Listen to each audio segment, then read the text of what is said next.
અંકલેશ્વર તાલુકાના સારંગપુર ગામમાં ઉનાળાની શરૂઆત સાથે જ પીવાના પાણીની ગંભીર સમસ્યા ઊભી થઈ છે. છેલ્લા લગભગ 15 દિવસથી ગામમાં નિયમિત પાણી પુરવઠો બંધ હોવાથી ગ્રામજનોએ ભારે મુશ્કેલીનો સામનો કરવો પડી રહ્યો છે.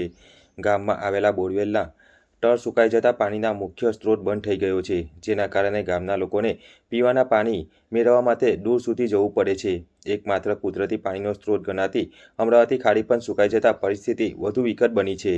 સ્થાનિક લોકોના જણાવ્યા મુજબ ક્યારેક ટેન્કર દ્વારા પાણી પૂરું પાડવામાં આવે છે, પરંતુ તે પૂરતું ન હોવાથી ગ્રામજનોમાં રોષ ફેલાયો છે. ખાસ કરીને મહિલાઓ અને ખેડૂતોને સૌથી વધુ મુશ્કેલીનો સામનો કરવો પડી રહ્યો છે.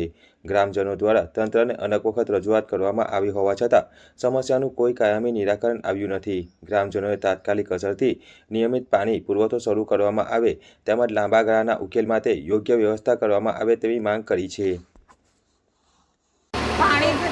મારું નામ असलम खान सईद खान पठान है।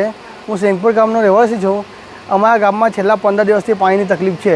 નવા ધોવાનું પાણી છે આવતું નથી ને દર મહિને એવું પાણીની પ્રોબ્લેમ આવે છે। ખાડીમાં પાણી નથી, ખેડૂતો બી પાણીની તકલીફ કરે છે અને ગામવાળા બી પાણીની તકલીફ કરે છે ને ચોમાસામાં અમને એટલી તકલીફ પડે છે કે ગામનું આખું પાણી અમારા ગામમાં છેલ્લે ખૂણે આવે છે। નહીં બ્લોકની સુવિધા ને કંઈ સુવિધા નથી અમારા ગામમાં।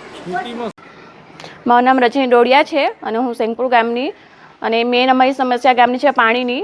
મુખ્ય પાણી છે જે સવારને સાંજ સુધી પાણીની જરૂર પડે અને અમારા ગામમાં પાણી આજે વર્ષોથી સમસ્યા ચાલે છે અને આજે 6 દિવસથી પાણી નથી આવ્યું અને અત્યારે નદીમાં પણ પાણી નથી। એક જે મૂળ સ્ત્રોત છે ગામના જે નળ દ્વારા આવે છે અને એ પણ બંધ છે 6 દિવસથી અને લેડીઝોને પાણીની ખૂબ સમસ્યા છે।